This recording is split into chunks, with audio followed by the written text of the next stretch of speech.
Only the most dedicated visitors to the park attempt to run through it. The easiest way to get around is by air. Helicopters are the workhorses of Fiordland, bringing in hikers and hunters, supplying huts on the many great walks, and flying search and rescue missions. If you get lost in this vast wilderness, your only hope of being found will come from the air. Richard Hannibal Hayes has been flying choppers in Fiordland since the 1970s and has clocked up tens of thousands of hours in the air above it. Fiordland's a pretty special place. It's not always the kindest with the weather, whether you're in this game or into boating. You've got to respect the place because it'll have the last laugh on you if you don't. It's got many moods. In air game, no two flights are the same. Flying over this mountainous terrain is the best way to find some of Fiordland's more unwelcome visitors. There's a stag right there, getting along the ridgeline.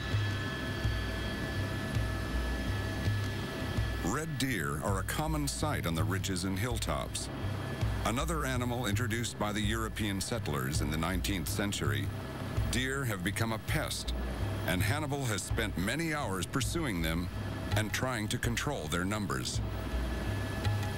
The helicopter has become one of the most important tools for controlling any introduced species, whether it be deer or stoat or possum.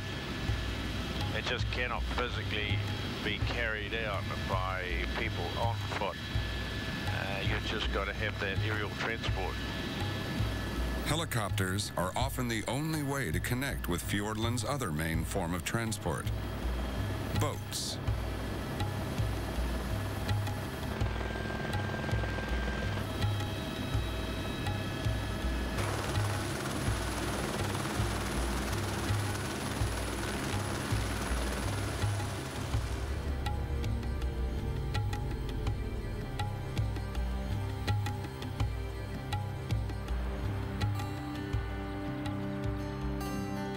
Dusky Sound is the largest of the 14 fjords in the park, 25 miles in length and 5 miles across at its widest point.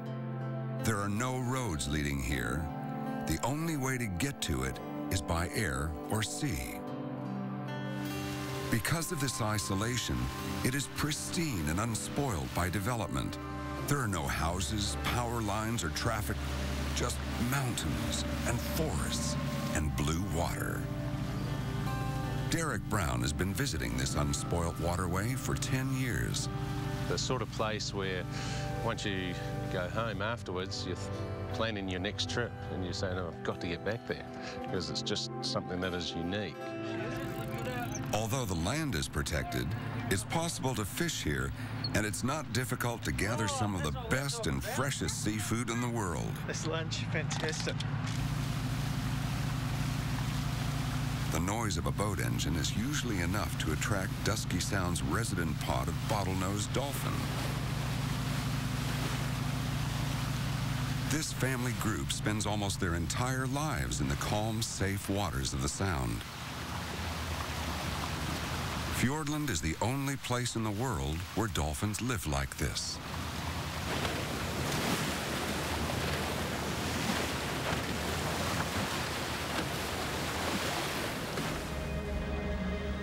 It may have been one of the last places on Earth to be discovered by people, but today, Fiordland is world famous as a pristine wilderness where anyone can come to get away from it all.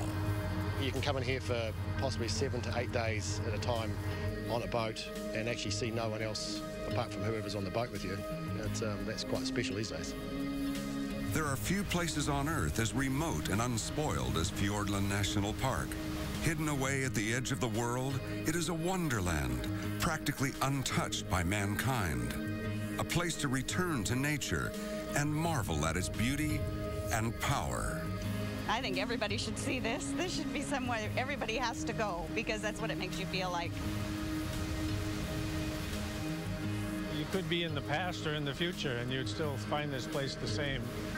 and it seems like the way it's being protected, it will exist for an awful long time.